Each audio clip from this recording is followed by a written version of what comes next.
evening to one and all. Stellar placements are a legacy we have inherited at IIM Bangalore. Having experienced summer placements, I appreciate the effort put in by PGP2s, PRs, JPRs, and my fellow colleagues to place the entire batch. This selfless toil and adherence to higher standards of integrity has inspired me. To me, the PlaceComs and its representatives have been exemplary to commitment and ethics. I feel confident and excited to learn and contribute to its legacy. Hence, I, Deepika Mallyk, put forward my nomination for the post of placement representative at IIM Bangalore. Graduating from IIT Kharagpur, I come with an experience of working in teams across a diverse set of activities. I have always pushed myself to constantly seek new vistas in the process and have become assistant manager at a startup, part of Hall Council, and Cultural Fest at IIM Bangalore. I have deliberated, negotiated, coordinated, and pitched to colleagues and faculty who have always shown their effort and faith in me. This groomed me as a leader and communicator and honed my ability to persuade people. Currently, if I get selected as a representative, I would like to introduce the following new ideas.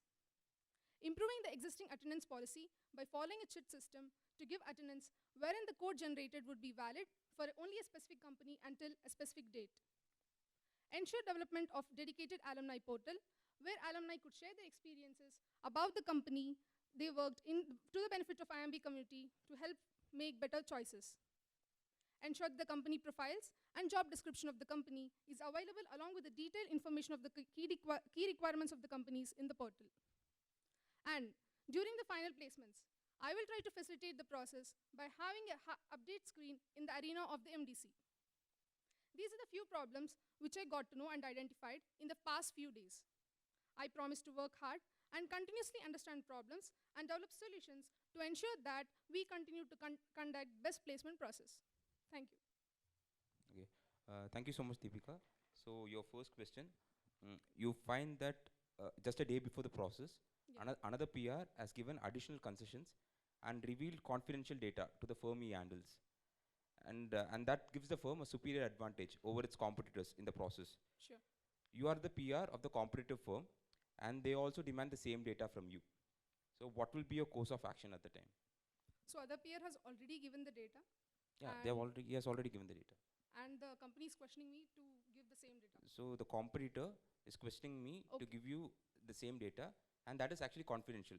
It was not supposed to be disclosed with the companies. I will tell the company that it's confidential and I'm not supposed to reveal the information.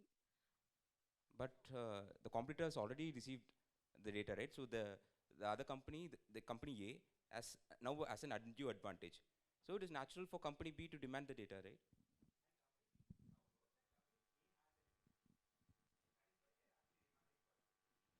So what kind of confidential data is exactly been given to the company A?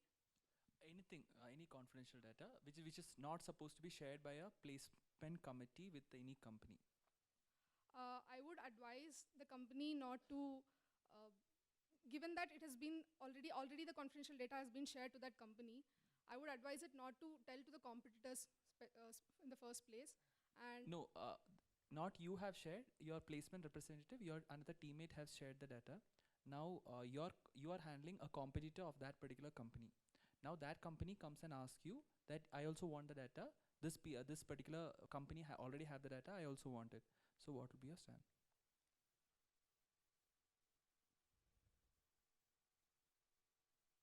it is very unethical to share the data initially with the company A.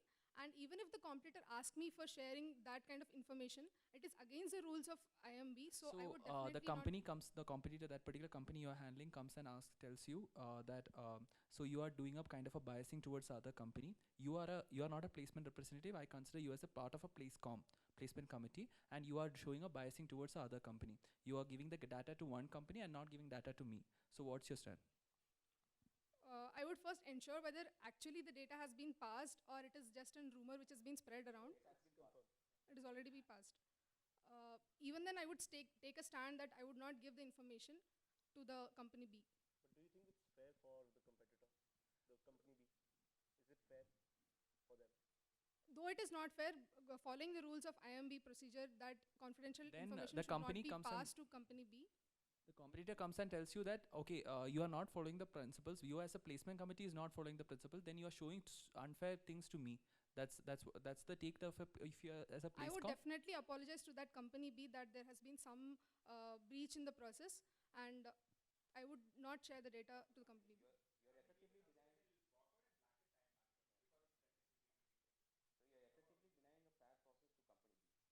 And if they black out, if they walk out or blacklist IMB, everybody, all other recruiters will also get to know. I will request the company to still come for the placement procedure. And given that everyone applies to the company, I don't think there would be any unfair advantage to the company A when it has some confidential information. If the company has a reputation and if students are willing to apply for the company, they will still definitely apply to the company A. No, applications are not an issue here. It's about they are going to shortlist, or the other company will have better insight into the type of students that they will shortlist on the basis of some material information that they have, right? Now, the second company is not getting access to that information, and they are saying that we are now at a disadvantage.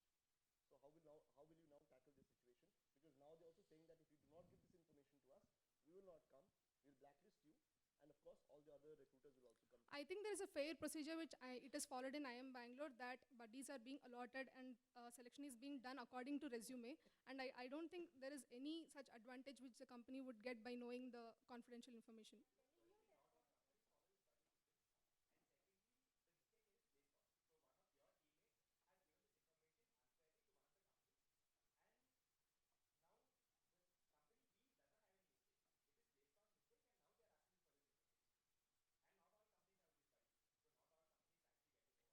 Yeah, sure. Not all companies get to know that information, but given that even given that the company A has the resumes and the selection is done according to that, and they can actually see what kind of candidate they are selecting in the interview process, I don't think they would have any.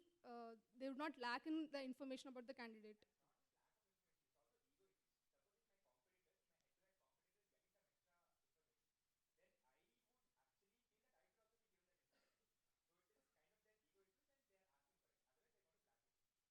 Because it is unfair for the another firm also, right?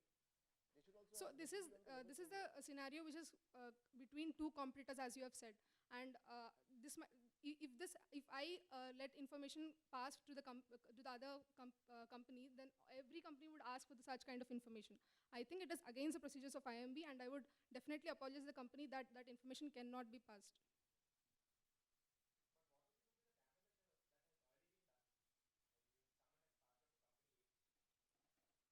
Given that it has already been passed, I would see what kind of information has exactly passed to the company and see how it can affect the selection procedure of candidates. And if it is very biased kind of procedure, then I would inform the company to not use the information which has been passed, or Do you think that the company won't use the information yeah, once they you will get it? definitely use the information, but that is not a fair procedure. And Deepika, we have already told you in the question itself that because of this information, there are multiple dimensions of information which if a recruiter gets, they will get an undue advantage. And the question we clearly mentioned that this information has already given the company A an undue advantage. So it is not a question like you go analyze again and find out the biasing and all this. If it is given like very undue advantage and it is very unfair process, then I would probably not allow that company to recruit students at IM Bank. But it was not the company's mistake. They asked for the information, confidential information, right? No, but then don't you think as a student representative you are now Yeah, taking a definitely stand? it is a Let me mistake of. complete. As a student representative, don't you think? Yeah. So as a student representative, don't you think it's now your decision of not allowing a particular firm to come to campus is actually jeopardizing the careers of X number of people who could possibly have gotten an offer there? Yeah, sure. It Right. would be jeopardizing the careers of X people who would have got offered there, but it is also jeopardizing the 100 minus X, 400 minus X people who would have fair chance for that to apply to that company, right? So it is a question of integrity of IM Bangalore, and all the rest companies would question how the information has been passed or how the company has been given advantage. But now all the companies, as it is, one by one will get to know that a company has that sort of information. You cannot plug that information leak anymore, right? So you're still saying that you will not give the information. That's your stand? Definitely, I'll not give the information. Okay, your next question. So After the final placement process is over, you happen to find out that a student had sent a screenshot of his preferences. Okay, screenshot of his preferences, which is nothing but the list of the participating companies. Okay, to his friend in IMA before our process has started. Okay. So this friend in IMA is also a placement committee member in IMA. Okay. So what will be your course of action given that the final placement process is over? So you have discovered this information leak has happened before the process, but you have discovered this only after the process got over. So the student who had shared this has got an offer from the final placement process also. So are you clear? Yeah. Okay, cool.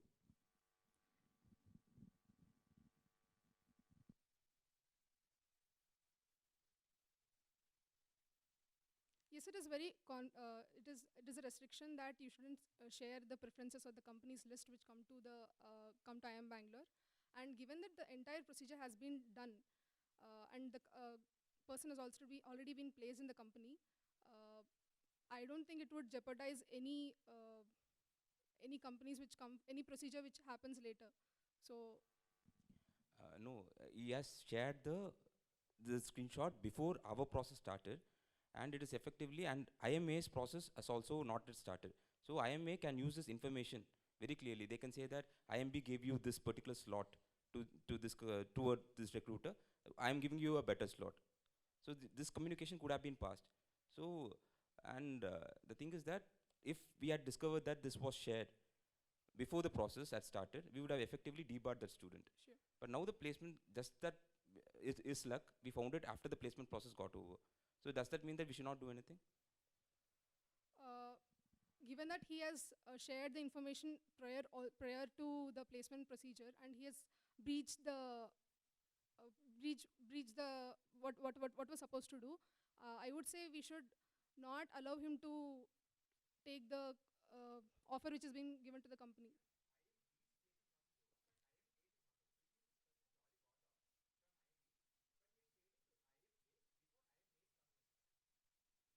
Yeah, I would say that you should still debar the person and not allow him to uh, take the offer from the company. How can you do that? We don't care about it. So other kind of actions can be taken, maybe in the laterals in the final placements, and other kind of fine system can be used against the person. I'm So not just a little clarification. The final placements have happened. This is the final placement offer that the guy has. You get the Sure, sure. context? Now, what would be your action? Would you cancel that offer, let him take it? What kind of penalty will you give? Yeah, yeah, yeah.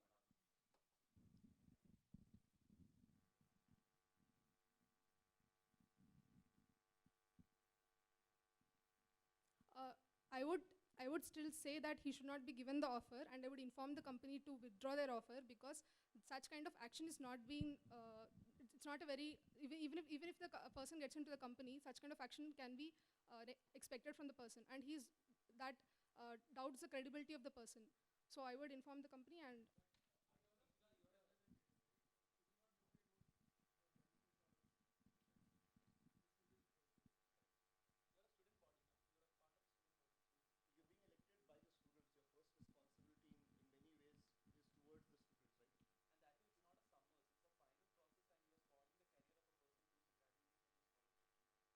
But still, he has gone against the rules. So I think he should not be given the offer. Okay, okay, we get your stand towards the student. What will you tell the company, and how do you think the company will react to what you will tell them? I, No, let her answer.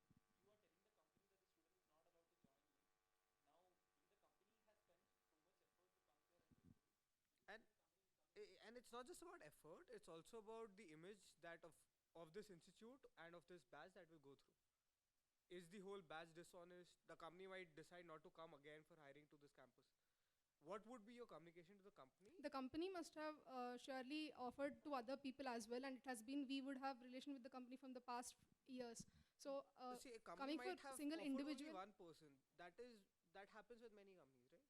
Yeah. There are many companies which give only one offer, and even if it's multiple offers, they can very well generalize this to be a culture with IMB associated with the brand. I would inform the company that this is not a very process, or this breach of information is very rare, which has happened now. And I would tell that this person this kind of behavior from the person can be expected as well when he joins the company. So I would tell the company not to give offer to the person. But don't you think you're branding a person who is essentially your senior or your batchmate as a cheat by saying that this person cannot be trusted? Do you think that's right? It could be a lapse of judgment on that person's part. He's made a mistake, right? He's made a mistake, but then don't you think by saying that this person is, by telling the company that this person can make errors in the future, essentially messing up his entire career prospects? I would still give my support to that person.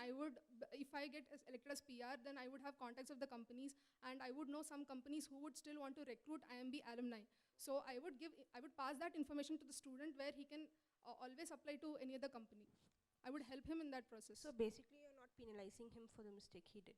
I am penalizing him for not giving the offer which he got earlier, and I would definitely help him in the later process. I'm not getting your point. I would penalize him by not allowing him to accept the offer which he earlier got from the company. What you're doing is you're taking one offer from him and giving him another offer. I am not giving him an offer, I am giving him different opportunities where he can apply for companies. Okay, okay. I think we're done. So one question from your SOP. So you have written there.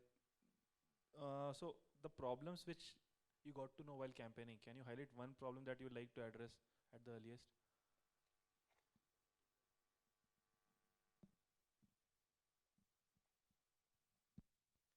One problem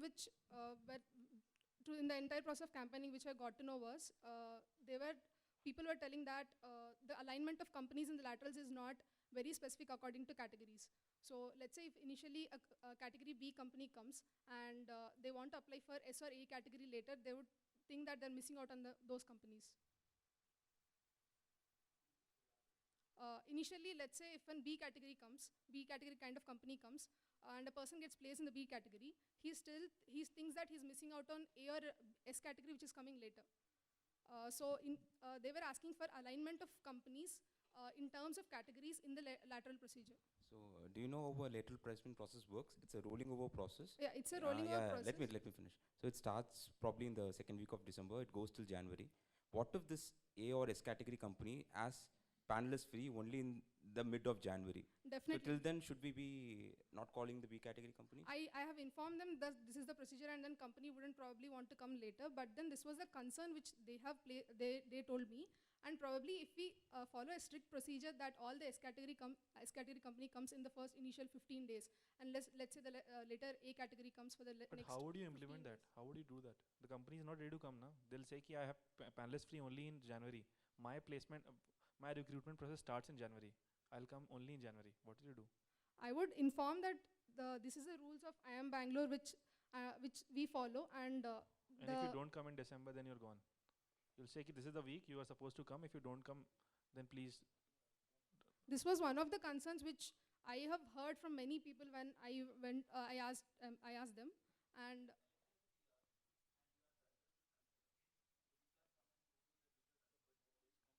I would ensure at least initially I would be calling all the S category companies, not specifically in terms of rules, but then I would ensure that initially all the S category companies fall in the starting 15 days, and later maybe the A category and the B category follows.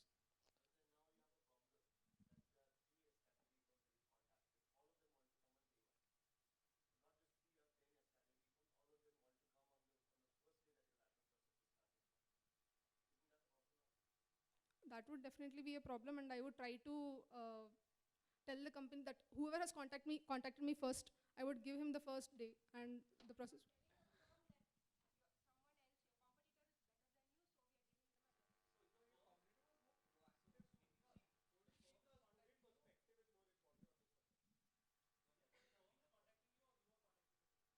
I would contact the firm.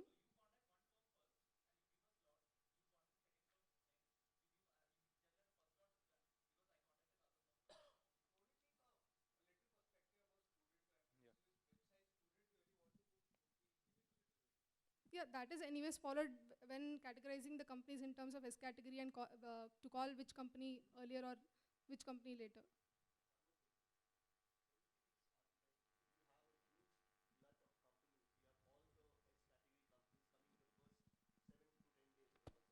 You have all the S category companies coming in the first 7 to 10 days of the process. Just in case some guy with experience falls sick or something happens, he's not available on campus for that entire week. that is an exceptional case. Even let's say in the final placements, a person falls sick on that day, then he wouldn't be able to apply for all the, like in the day 0 or day 1, right?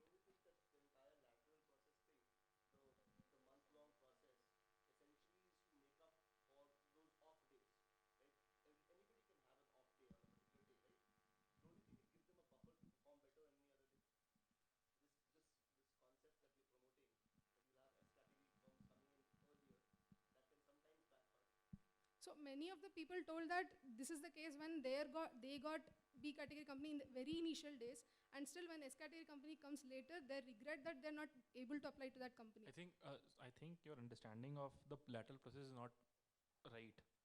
So the category you're talking about, you don't know the concept how it works. That is why you have given such a suggestion. I think we can move on to some other question. Okay.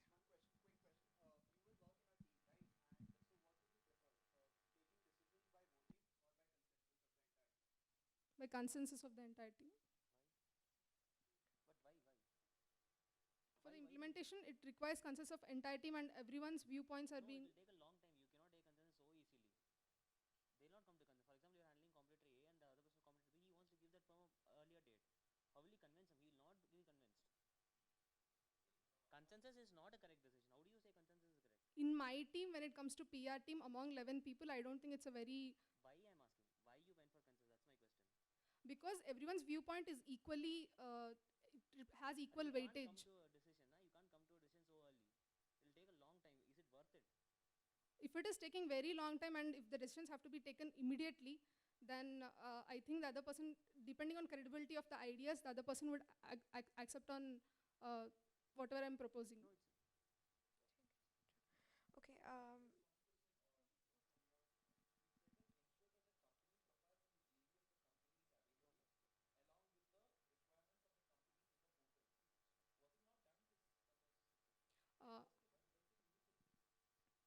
in the campus portal, I mean having a link specific for the JD and company profiles as well as the key requirements. For all the companies, the key requirements have not been mentioned. I will try to ensure that for all the companies, the JD and the company profile is being available.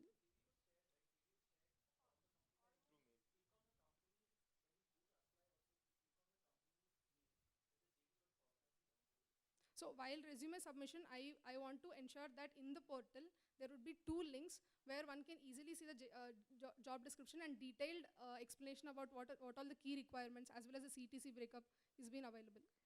So how is it different from what we're already providing on the mail? In fact, a lot of people may not have access to the portal. The mail makes it easier. They can check it easily. They don't need to go to the portal and download it. While submission of resumes, many people do not know what kind of job they are applying for. Which is bizarre because we send it in the mail when we open applications. For all the companies, the key information about the requirements of the company is not being available. So I would, when I talk to companies, I would ensure that this information is available.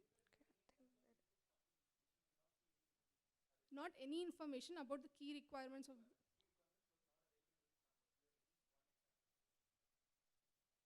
I'm not getting in the top of my mind, but there were few companies, like very few, but still that was the case. Okay. One question about this chit system. So I understand that in the PPT, a chit is given to the students who attended, and later they can enter the code. Yeah. So when the pre-placement talk is done, when the person is leaving the hall, he would be given a six-digit code, which he can update it either in the campus portal or in the server portal, so that his attendance is being recorded. So this eliminates that the key requirement that he has to submit the attendance before 12 o'clock in the night, or in case he does any mistake in mentioning the companies, that can as well be eliminated. The venue of the venue changes, right? So the card system is very.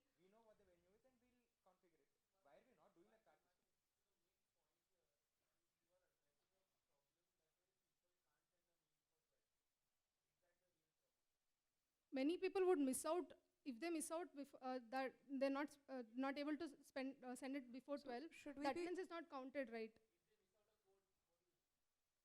want to take so much efforts for people's negligence. Do you think you'll have the bandwidth to do all these things? Sometimes if the pre-placement talks are extended very long, and at times when if they're not able to submit then this chit system, if they can submit it across 4 days. That is, yeah, the administrative, that, yeah. Because as far as I know, because the venues have been changing across and even the administrative expenses would be very high, the chit system would be easy to Okay, implement. Deepika, one more thing. So, do you know how many PPTs we do for summers? Maybe around 100 plus. So, for 100 plus companies, we're going to print 70 chits, cut them out, and distribute them to students. Do placement representatives really have that kind of bandwidth? So even earlier, if the person mails, so that kind of checking also would be very That tough, can be right? that And can this be would help the students that minimum that they have to mail before 12 o'clock. That kind of criteria would be eliminated. Are you spoon feeding MBA graduates here?